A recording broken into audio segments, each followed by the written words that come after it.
Pour appliquer de l'enduit sur un mur, est-ce qu'il faut un rouleau enduire ou est-ce qu'un rouleau de peintre ça convient très bien? Salut tout le monde, c'est Gis, merci de me retrouver sur Coach Perso Déco. Aujourd'hui, nouveau tuto, on va s'intéresser à cette face de mur. Pour le coup, je vais vous montrer comment on enduit à l'aide d'un rouleau. Petite particularité, on va le faire avec un rouleau à peindre. Ça, c'est le système de rouleur performance. Vous voyez, on peut le déclipser.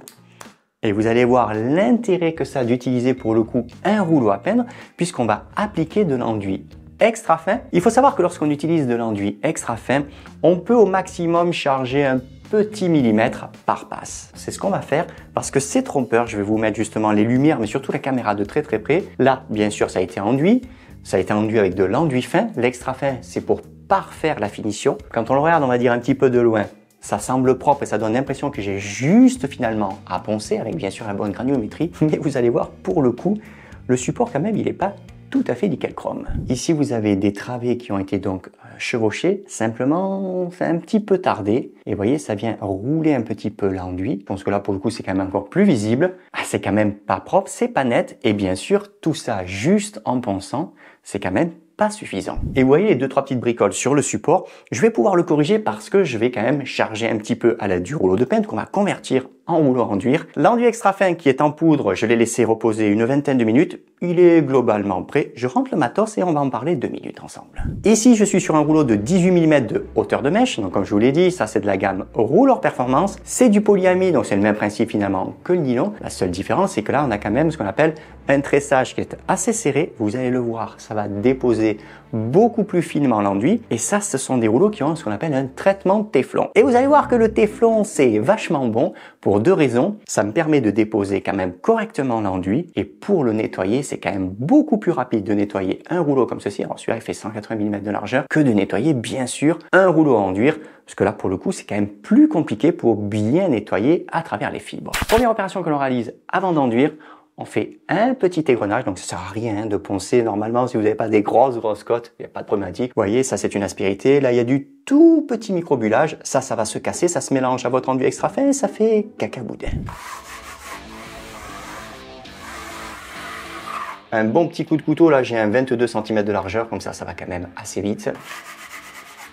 Regardez, ça un peu de poussière, hein, ça ponce, hein, comme ça.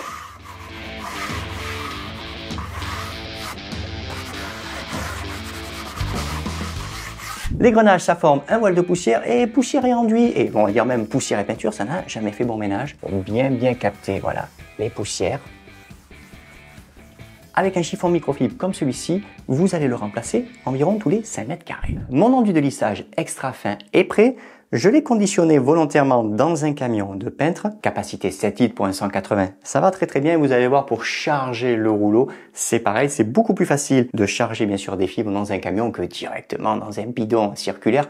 Voilà, c'est un peu chiant, surtout qu'on n'a pas l'habitude. Première opération à faire, parce que c'est quand même ce qu'on appelle un travail à l'avancement, je vais dégager mon périmètre, en l'occurrence ici mes cueillis, et bien sûr là mes angles rentrants. Il n'y a pas besoin de beaucoup de matériel, on va utiliser un couteau enduire de 12 cm de largeur, c'est amplement suffisant pour dégager. Et là j'ai une lame à lisser, c'est la Technolisse de rouleur professionnel, 400 mm de largeur. Quand on n'a pas trop l'habitude de travailler avec des lames à lisser, c'est une bonne largeur. L'enduit a une bonne petite consistance. Pour vous donner une idée, j'ai introduit 550 ml d'eau par kilo de poudre. J'attaque ici à dégager l'accueil mural.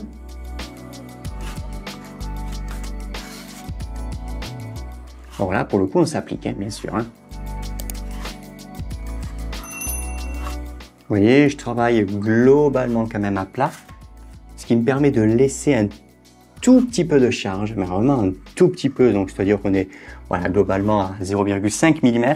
Et c'est surtout que là, pour le coup, on ne tire pas à zéro, puisque vous allez le voir, il va y avoir une position de travail de la lame qui fait qu'on va aller jusqu'aux valeurs, comme je vous ai expliqué. Voilà, globalement, on va être au millimètre, mais on en a besoin.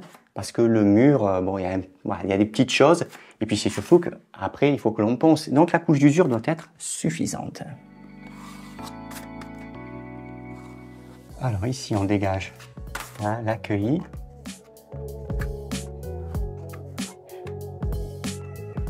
On va faire justement une très belle finition. Pour le coup, voilà, il faut bien s'éclairer. Vous voyez, j'ai 2 spots. Voilà, le support, il faut vraiment bien le voir. Pour information, vous voyez, je n'ai pas la plinthe. Il y a un stratifié au sol, il y avait bien sûr des plinthes. Cette face de mur, il a fallu faire quelques travaux. Il y avait une plinthe qui était abîmée, j'ai tout enlevé. Chez vous, vous serez peut-être pas quand même dans ce genre de cas de figure. Si vous avez la plinthe, pensez bien qu'il faudra également dégager au-dessus de la plinthe. Et pour pas se perdre, parce qu'il faut pas travailler en quinconce, il faut vraiment faire des travaux les plus propres possibles. Si là, par exemple, vous avez dégagé 50 cm, eh bien, vous dégagez également en bas 50 cm, en sachant que ça, c'est très important. Ne partez pas dans l'idée de faire tout le tour du périmètre pour dire après, on va appliquer directement au rouleau.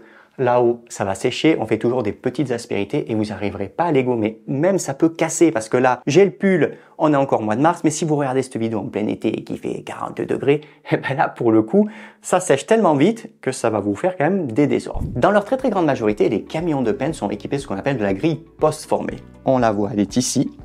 Inutile dans ce cas d'utiliser une grille de peintre, qu'elle soit d'ailleurs en plastique ou métallique, vous allez voir, ça se passe très bien. Vous voyez, bien sûr, il faut que les fibres du rouleau se fassent. Donc là, je travaille, vous voyez, l'enduit.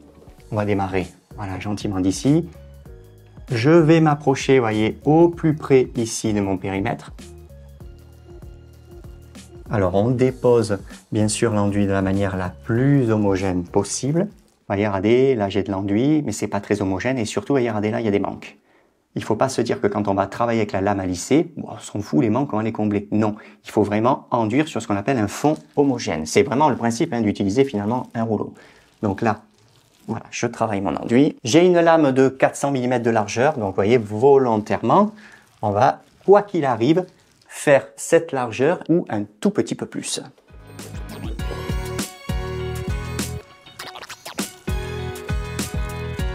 Vous voyez, c'est du dépôt fin. Hein. Très important, on rase voilà, le plus possible le périmètre. Ça permet en fait à la lame d'être directement en contact avec l'enduit. Parce que si elle n'est pas en contact avec l'enduit, elle vous fait des ratés, elle vous fait des manques. Donc c'est pas très bon.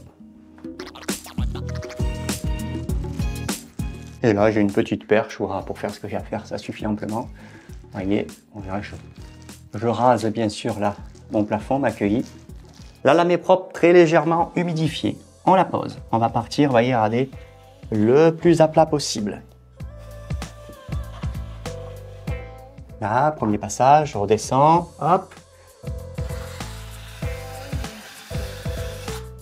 Voyez, regardez, on ramasse rien.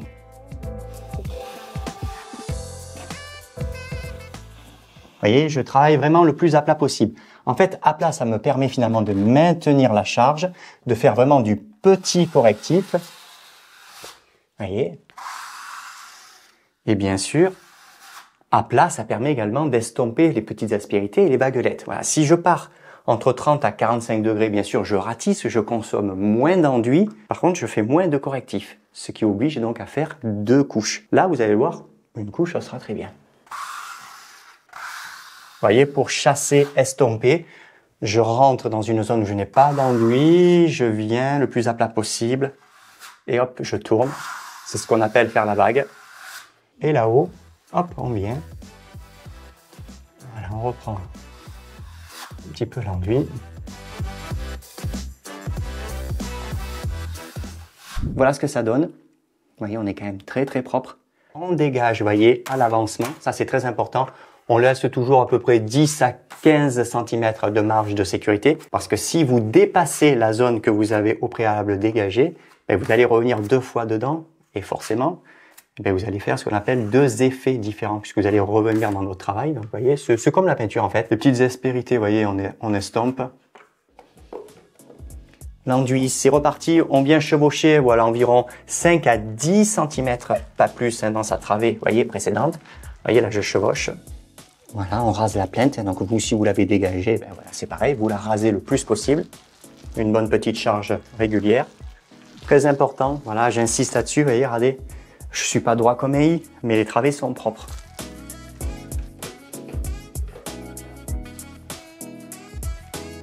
Ah ben oui, voilà, avec un peu la pointe des pieds, j'y arrive.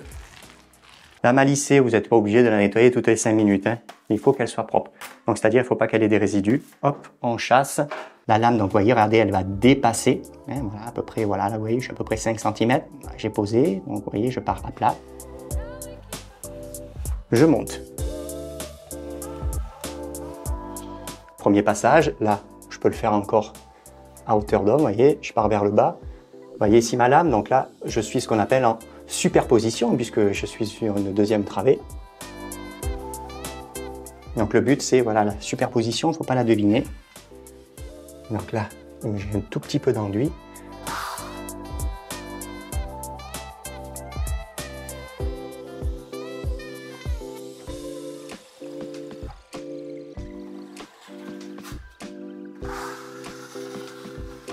Voyez, regardez, à 400 l'avantage, elle se travaille tellement légère, ça se travaille d'une main. Donc hop, vous venez, vous rentrez, vous voyez là je superpose. Donc le but c'est vraiment voilà, d'estomper ma transition. Vous voyez, je récupère 3 fois rien. Mais ça suffit, c'est de l'enduit extra fin. Donc là, voilà, on fait sa petite superposition. Je récupère voilà, un petit peu d'enduit.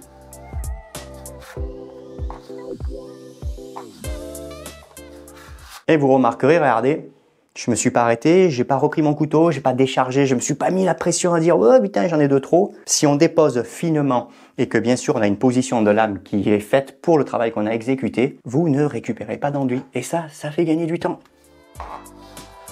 Voilà. Et là on est bien propre.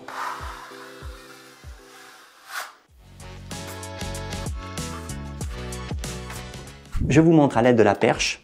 Donc pour le coup, je vais faire la travée complète. Hein. Hop, c'est verrouillé. À la perche, c'est sympa aussi, hein. Ça fait gagner du temps. Toujours pareil, on chevauche.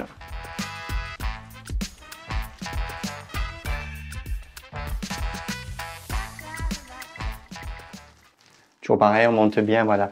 Au plus près, bien sûr, du plafond, au plus près de ces plaintes, si tant est que vous en avez, bien sûr. On chevauche. L'avantage de la perche, c'est que là, pour le coup, vous avez quand même bien le sujet sous les yeux. Vous avez du recul. C'est quand même pratique. Ça permet d'éviter de faire les manques parce que parfois, voilà, un peu dans l'excitation, tout ça, quand on roule à la main et qu'on a le support un peu trop près du pif, on fait des ratés. Vous voyez, pour travailler à la perche, pour travailler vraiment en confort, on la déploie. L'essentiel, c'est de ne pas se baisser. Donc, c'est-à-dire, il ne faut pas partir comme ceci. Sinon, à la fin de la journée, vous ressemblez à une table basse. Voilà, on se tient bien, voilà, bien droit. On est souple, hein, comme si on était un petit Pinocchio au bout de la ficelle. Et là, vous voyez, on travaille, on allonge, voilà, pour que ce soit le plus homogène possible. Par contre, bien sûr, on ne traîne pas. Pas de gros popo, pas d'apéro. Une phase de mur démarrée est égale à une phase de mur qui doit être terminée. Et surtout, bien sûr, on ne laisse pas sécher comme ça, parce que sinon, c'est effet crépi, il faudra quand même recommencer tout le boulot. Votre priorité, c'est vraiment, voyez, la transition. Hein. Il faut que les enduits, quand vous allez superposer, donc ça se chevauche en quelque sorte, il faut que ce soit le plus propre possible, il ne faut pas qu'on les compte, hein, les travées.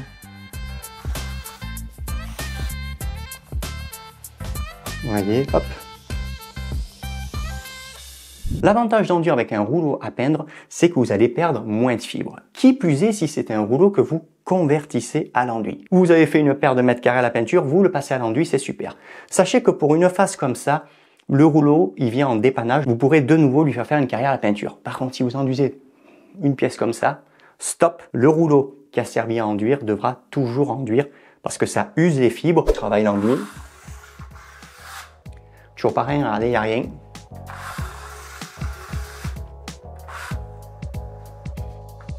Donc là, j'appuie pas, hein, c'est pas le but, bien sûr, de l'opération.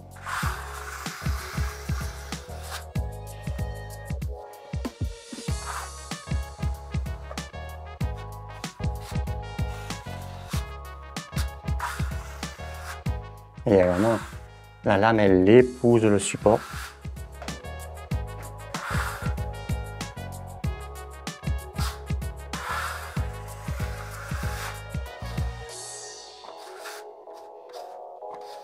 Voilà, je façonne ma transition.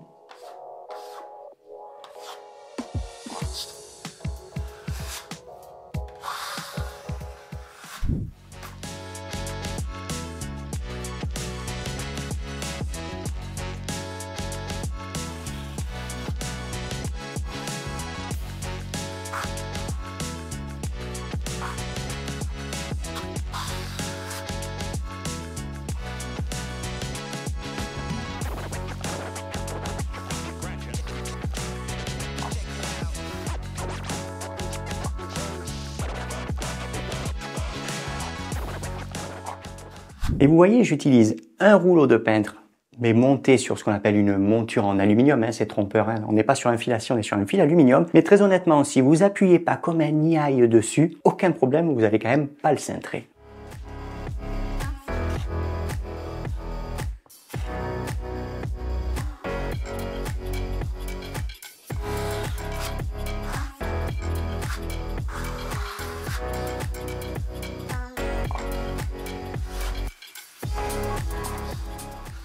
Il faut savoir que si vous faites ça, vous voyez la baguette, elle se forme, elle est ici, donc c'est-à-dire que voilà, si vous descendez ou que si vous remontez pêle-mêle, en fait, vous voyez, vous ne faites que la déplacer. Il faut vraiment chasser, vous voyez, donc vraiment le plus à plat possible, et vous voyez, vous allez chasser vers l'extérieur.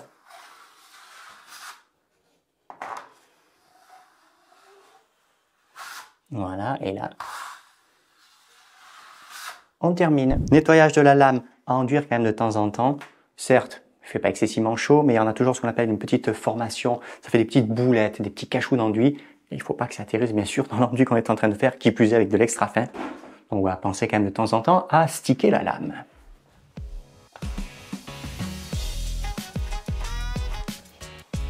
L'avantage, bien sûr, de travailler à plat, vous voyez, je peux vraiment voilà, laisser quand même aller jusqu'à 1 mm de charge hein, par passe.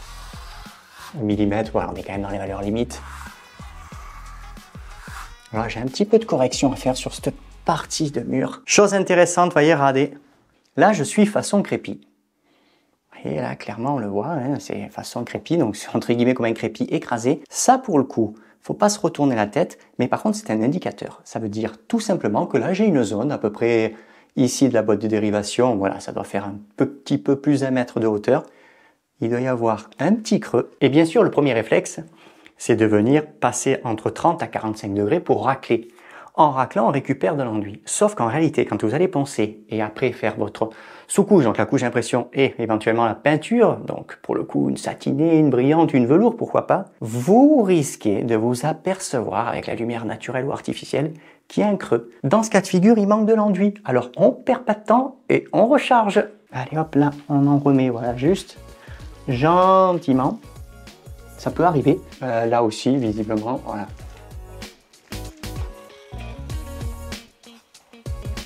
Voilà, ça va déjà mieux. Vous voyez, je suis à plat. Je ne triche pas, bien sûr, en accentuant l'angle. Donc là, j'estompe.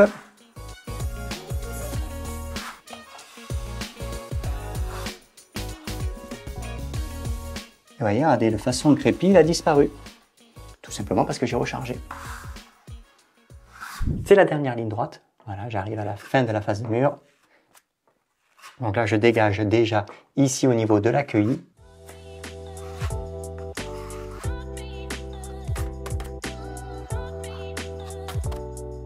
Pour estomper autour des prises, interrupteurs ou on va dire des zones où vous êtes un peu coincé, le couteau enduire, c'est pareil, voyez, vous le mettez le plus à plat possible.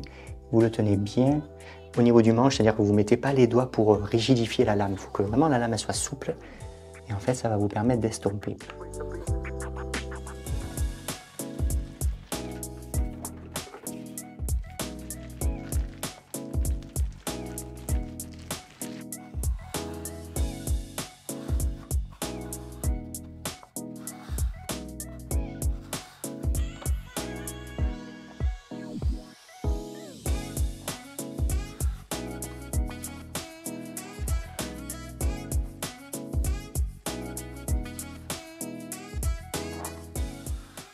Jusqu'à présent, je vous ai dit qu'on utilisait justement une zone qui n'était pas enduite pour pouvoir rentrer et sortir. Mais là, en soi, on ne peut plus revenir sur l'enduit qui est en train de mater parce que, regardez, je le fais doucement, hein, mais je suis déjà capable de poser la main.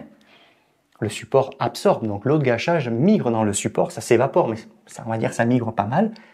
Je ne vais pas aller sur le mur à côté. Donc là, pour le coup, vous voyez, regardez, on va vraiment travailler à l'horizontale et également à la verticale.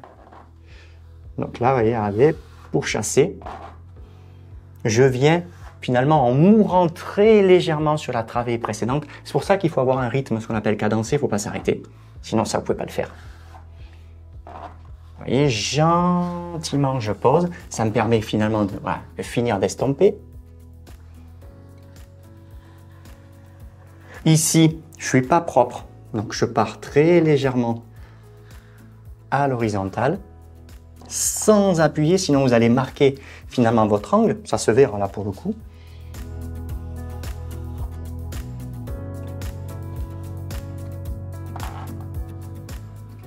Ici, vous voyez, regardez, on a un petit coup là. Ça, l'horizontale, c'est dégueulasse hein, pour le coup. Faut pas que ça reste. Donc, on vient. Mais vraiment, regardez, léger. Dès que vous entendez chanter la lame, c'est que l'enduit a maté. Il faut arrêter. Sinon, vous êtes capable de faire rouler, même gonfler l'enduit. Regardez là, même je la prends, entre guillemets, n'importe comment. Pour vous dire que le matériel est bon. Voilà, je viens. Hop là, vous voyez ça. Ça fait du bruit. Ah, on l'entend, je pense, au micro. Là, ça glisse, c'est bon. Ah, ça glisse plus, on arrête. L'enduisage à l'aide de l'enduit extra fin, c'est désormais terminé. Place maintenant à la phase de séchage. Faut compter 4 à 7 heures.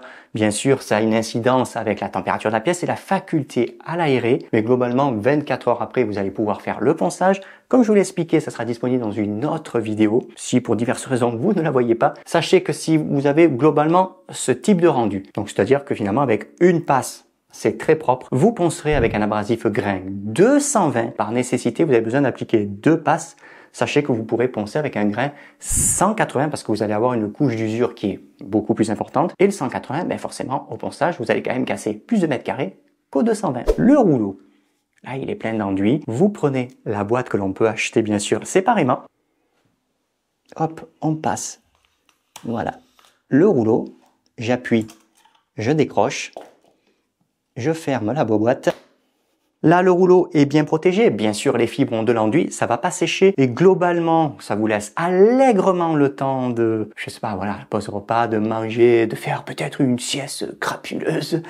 Mais en tout cas, vous êtes globalement tranquille, voilà, 3 à 4 heures. Mais ça, c'est plutôt, voilà, en plein été. Bien le protéger, il faut le mettre à l'ombre. Si vous utilisez des enduits à séchage quasiment 24 heures, sachez qu'il peut rester comme ça facilement 8 à 10 heures. Les travaux d'enduit sont désormais terminés. 24 heures sont passées. Je viens juste d'ailleurs de finir le ponçage. Je vais vous le montrer rapidement à la caméra. Enduit de lissage extra fin, poncé avec un abrasif 220. Même si vous faites un joli petit satiné ou un joli petit brillant, vous ne verrez pas de défaut sur votre support. Pour terminer cette vidéo, je vais vous parler de consommation. Parce que là, mine de rien, on a 8,5 mètres carrés et j'ai consommé 592 grammes de poudre par mètre carré. Alors j'insiste bien sur le mot de poudre, c'est pas une consommation avec l'eau, c'est vraiment la poudre pour que vous ayez finalement, on va dire, un repère quand vous allez introduire justement la poudre dans votre eau. Je vous rappelle que pour pouvoir travailler à l'aide du rouleau, pour appliquer de l'enduit extra fin avec le rouleau de peintre 18 mm, moi j'ai utilisé